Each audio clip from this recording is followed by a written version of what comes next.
Excited for iOS 18 but hit by bugs? If you downgraded to iOS 17 and your backup won't restore, don't worry. In this video, we'll show you how to fix it quickly and get your iPhone back to normal. Part 1. Why can't I restore my iPhone after downgrading from iOS 18?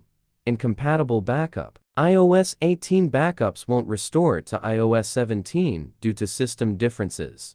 Corrupted backup. Errors like corrupt backup mean the file is damaged or incomplete. Part 2. How to fix iPhone backup cannot be restored after downgrade. Fix 1. Restore from an older backup. Start iPhone setup.at, transfer apps and data, choose iCloud, log in and select a backup from before iOS 18. Fix 2. Update to iOS 18. Settings General Software Update. Install iOS 18, then go to Transfer or Reset iPhone. Erase all content. After restart, choose Restore from iCloud and pick your iOS 18 backup.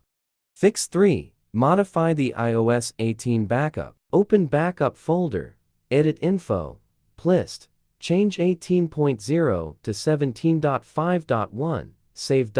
in iTunes or Finder. Restore the edited backup.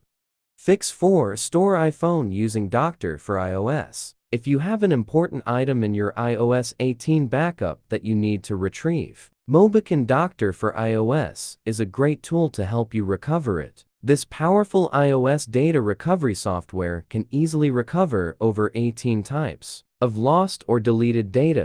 Step 1. Free download this program and install it on your computer. Launch it and choose Recover from iCloud from the left side menu. Then, you are required to enter your Apple ID and password.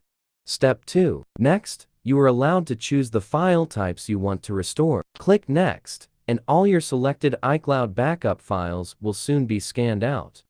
Step 3. Click on File Types from the left panel. Preview the data in your iCloud backup and select those you want to restore. Finally, click Recover to Computer to save them to your computer.